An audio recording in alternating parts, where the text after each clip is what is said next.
welcome to The Positive Side on RVNTV. My name is Ann DeSantis. I'm your host. Great to be here with my terrific guest. I have Jill Osterhout, MA, and she is a wife, a mom, an author, and the name of her book is Reconstructing a Broken Life.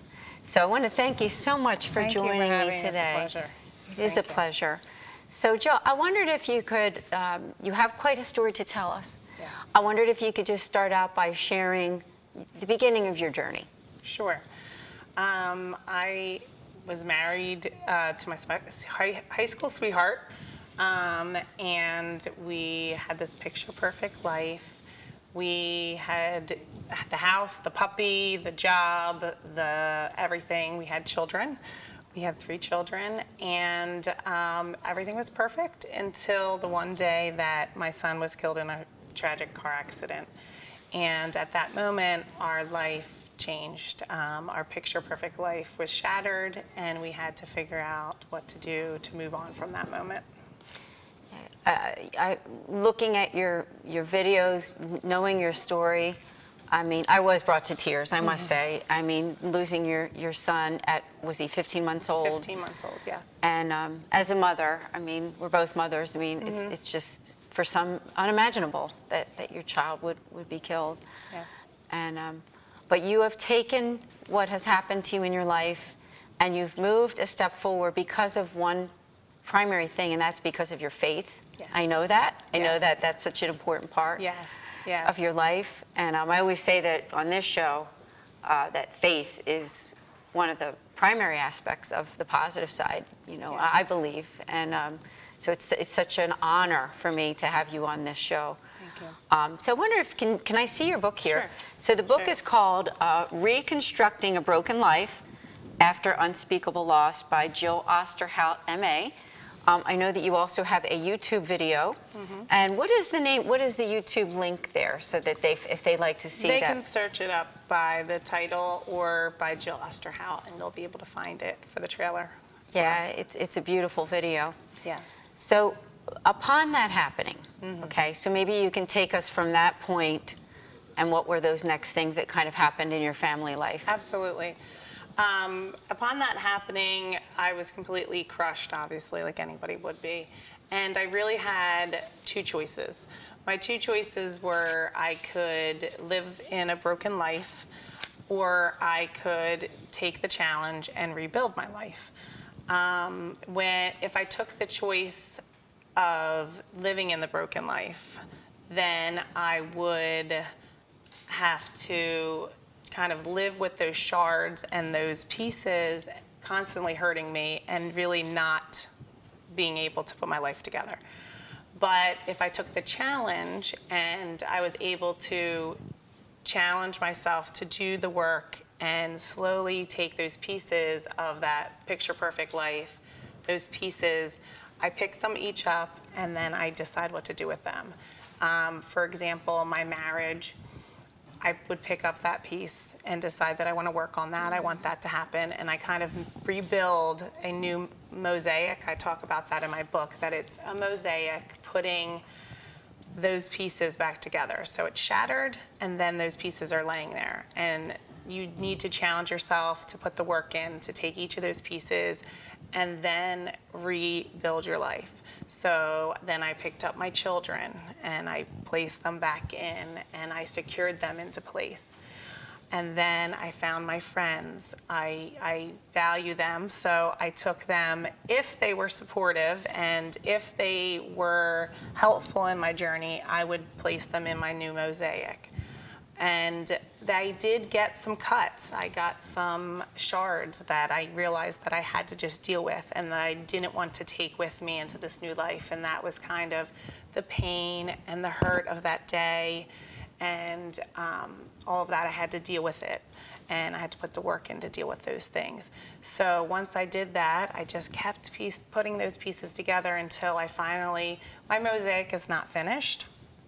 But I definitely I'm continuing to put those pieces together and how they will look. And I do believe that when it's finished, it's going to be beautiful. It's just going to be different. And my son's piece although it's not he's not physically here, he is still in my mosaic. It's just a little different. People ask me how I refer to him, and I refer to him still as mine. He's still mine. He's still my son, and I parent him differently. And with my daughters, I parent them in a way that I want them to be wonderful people. I want them to be compassionate and friendly and wonderful. I don't care about straight A's. I care about them being good people. So with Bobby, I do the same thing. I make sure that his life mattered by making sure that he's doing good things in the world. So I'm his hands and feet for that. And that's kind of my mission. So.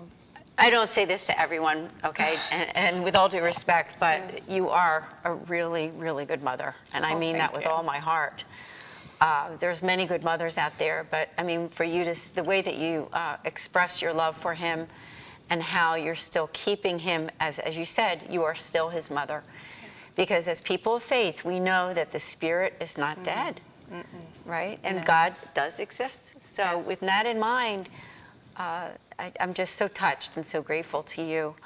Yeah. You said to leaving the broken pieces on the floor and the epilogue of how our lives do matter, and as a mother too. Yes. And also something which that you took forward with his life was Bobby's Playground. Yes. So wondered if you could tell us about that.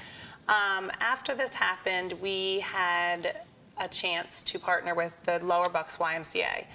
And we built Bobby's Playground. And Bobby's Playground is a community play space built in Holland, Pennsylvania, where children can enjoy the playground.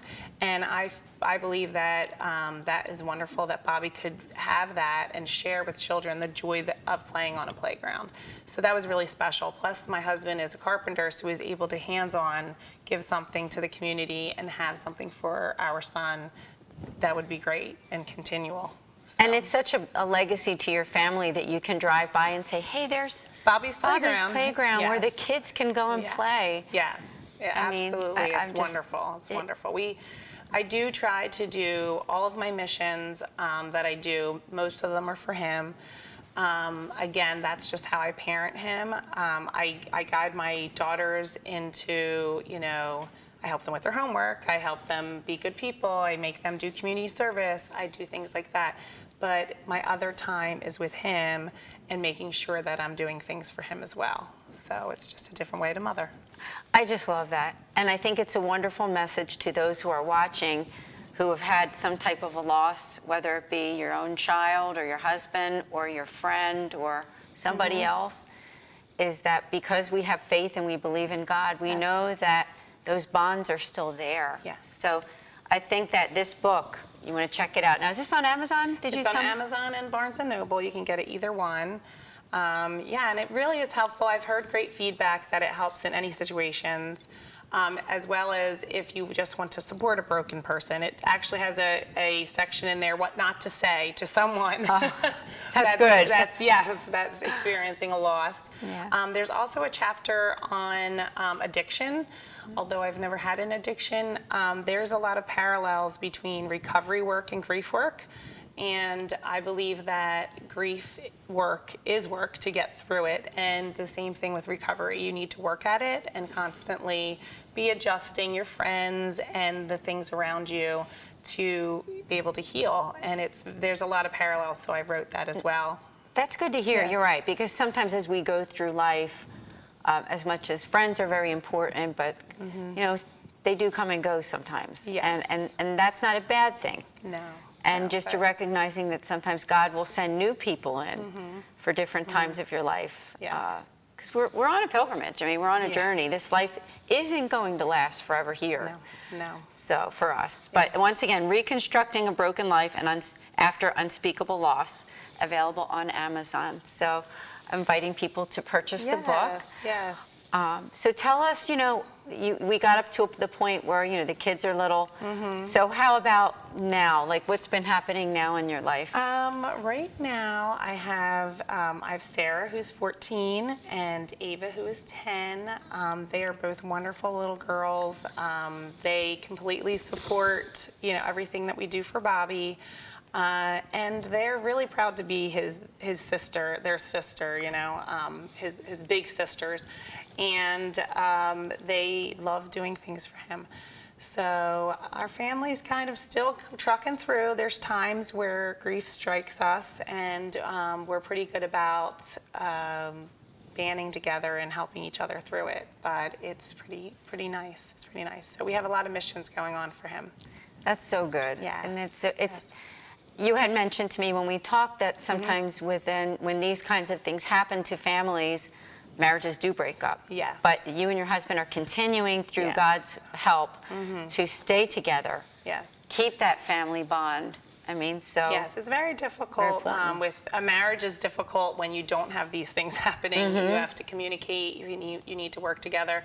But when you do have a situation like that, it is very difficult to stay together. And I think just working at it and realizing that people grieve differently, it looks different, and really just trying to stay on the same page and making time for each other to share that. That grief together. Thank you. Yeah. And I know that your faith in God is probably the Huge. glue that holds you all together. It is. When I talk about my mosaic, it really is the mortar in our mosaic of this new picture is love of people around you, but truly the love of God. I am often asked the question about how can you not be angry at God? How come you can still, praise a God that did this to you? And I often tell them that I don't believe that God did this to me. I believe that we have free will. We are able to make choices every day, and sometimes those choices turn into an accident or turn into something that is not okay. However, I do know that God is there for me. And that experience happened to me about 2 weeks after the accident. I was living every day, kind of taking care of business, just taking care of the kids, getting them off to school, playing housewife because I wasn't teaching at that time. I took time off of my teaching job, and I would just be strong all day long. And then when nighttime came, I would just be very vulnerable and kind of like a puddle, and finally let go of everything. And about 2 weeks after everything happened, I felt the hug and the Holy Spirit asking, I'm here, and kind of saying, do you want to come here? And I can help you. And I knew then that I was never going to be alone. And I knew then that I could have God guide me through this journey, and I didn't have to be alone. Although I was surrounded by tons of family and friends, it just was a different type of strength. Wow. And I needed that. So from that moment, I kind of learned that I had a religion before. I was brought up in the church, and I knew everything about being a Christian. And I was living a Christian life. I was good. I made good choices. But I didn't really have that relationship where I let him into my heart and let him kind of guide me with what I had to do. Now I can kind of understand what he wants me to do, which is how he wants me to live for Bobby, and letting me know what I do next, Awesome. and strengthening me. Thank you. Isn't this a wonderful story? Now, we do have to take a break, so we'll be back in just a couple minutes on the positive side on RVNTV.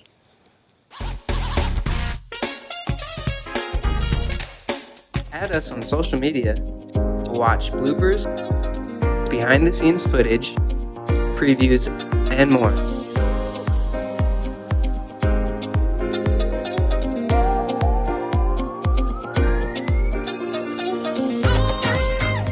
Choosing Medicare coverage can be a very confusing and complicated process. Help is just a phone call away, 856-226-4800. As a licensed insurance agent, I'll assist you in making an informed and confident decision on a Medicare plan that meets your needs, lifestyle, and budget. Call me today for a free, no-obligation Medicare benefits consultation, 856-226-4800.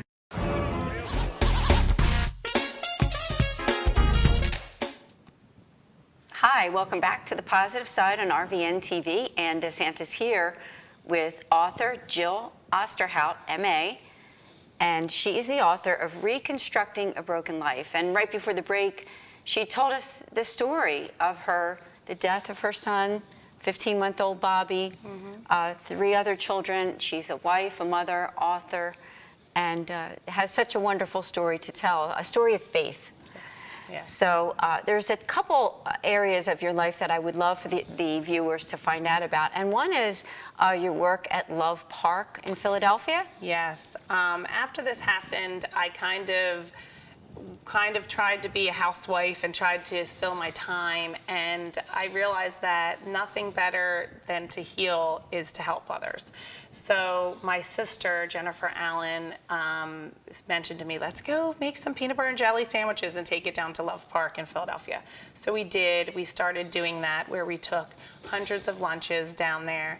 And it is really a nice way to, if you are broken, if you're hurting, is to help another person, because it gets your mind off of you and it focuses on filling someone else with love. And that's really the first time that I would stop focusing on my grief and was able to focus on other people.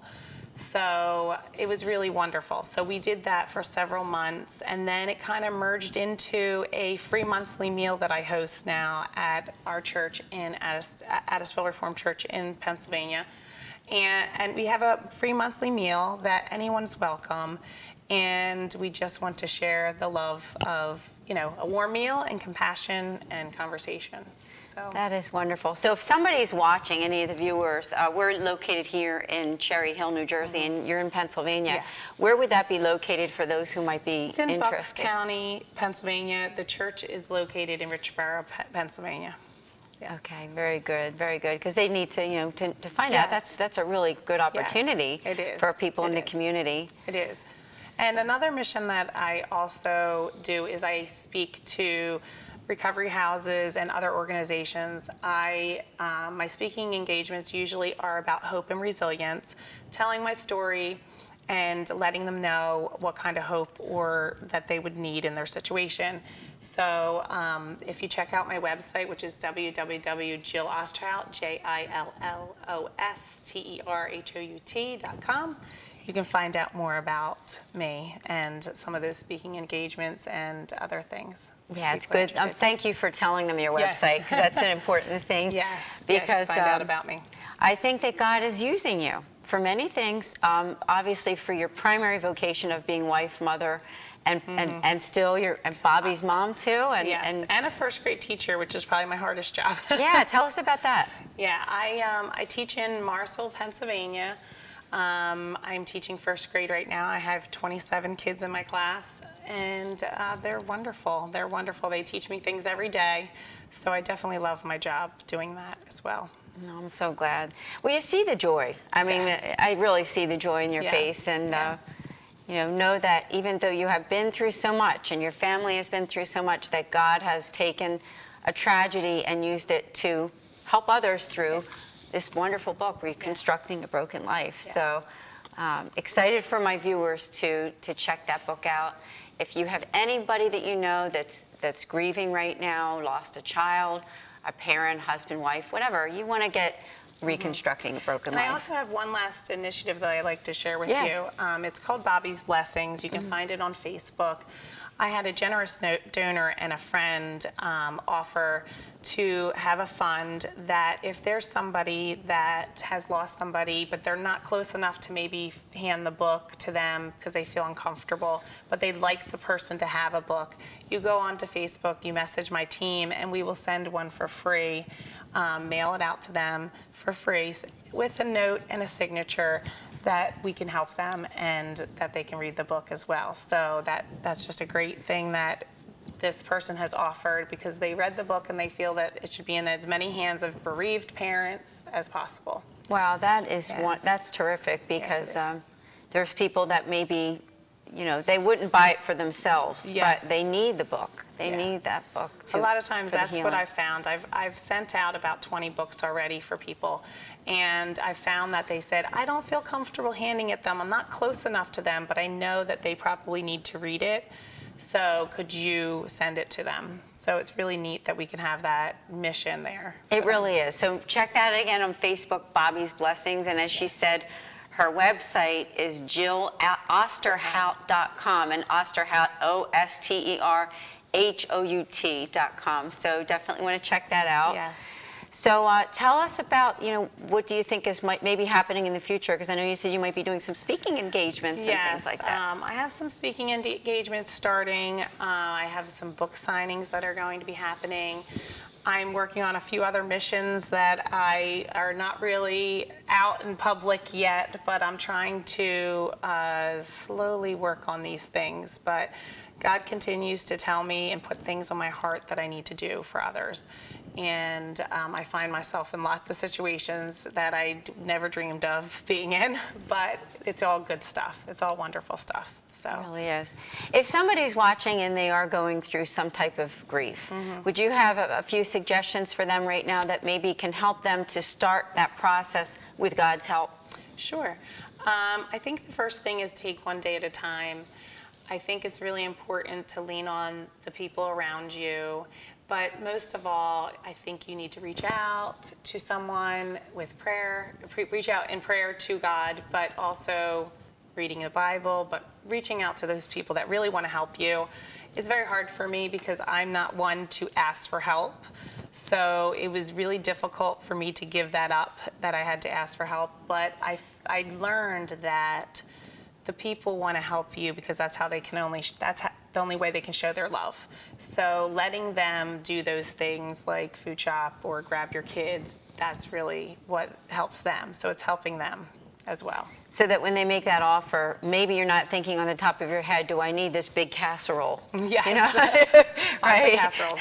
Yes. Right. Yeah. But in accepting that casserole and taking it, it's making that other person feel It is. good and doing something back for God, for it's them. It's just an act of love. And the other thing I'd like to say is that people will say things that aren't always helpful, but if you spin it around and think they don't know, they're just trying to help. Usually they're not saying those things in a mean way. They're saying it just because they have nothing else to say or they don't have the tools to say it. So sometimes they say things like, "Oh, why don't you have another one?" Or yes, or something like that. And it's I've learned that it's because they just don't know. It's not malice, Well, I think, I don't know, in my journey of life, I think I've learned that not everybody has something called empathy for others. True. And it is a skill that you get from God, really. It comes right from God, but to really understand what someone is feeling and going through, especially someone in the grief process. So she does mention in her book there are some things not to say. What not to say. So you want to check that out in Reconstructing a Broken Life. So did you have any other final thoughts just to share with viewers about what you've been through? And any other advice maybe? Advice? You know what? Every time I'm faced with something, I try to practice flipping it to a positive. This year, Bobby would be in first grade. I teach first grade. So instead of thinking, oh no, this is going to be a terrible year, I have to teach all these little boys that are Bobby's age, and it's just going to be terrible, I kind of flipped it around and thought, I'd want Bobby to have a wonderful first grade teacher. You want that for your children. So why don't I be that for these boys? And let me learn from these boys what Bobby would have been like. So just those situations, just flipping it around and trying to find a positive, that's really the best way to do life, because you just have to flip it around. And when you're driving here and someone gives you the finger, you just say, okay, let's pray for that person, because That's right. Flip it around and it's not about you. So just flipping around some of that negativity, you really can just bring good in your life, because life's really hard. So just flip it around. That's right. That's right. It's funny that you said that, because I mean the name of this show is it's the positive The side. Positive Side. And just a quick little story is that when I was thinking about what's the title of this show, I mean, I did have everything that you just said, having it in mind. Life is short, staying on the positive side with faith. Yes. So Yes. I'm so grateful to you, Jill. Thank you so much. So it's been a pleasure to have you on the positive side. I would invite you to come back. We do have to end, but I want to, once again, just to say to check out her website at JillOsterhout.com. Get a copy of Reconstructing a Broken Life, or if you would like to have a book donated, go to Yep, Bobby's Blessings on Facebook. So Yes. once again, Jill, thank you. Thank you so much for having me. I appreciate it. Thank you. We'll see you next time.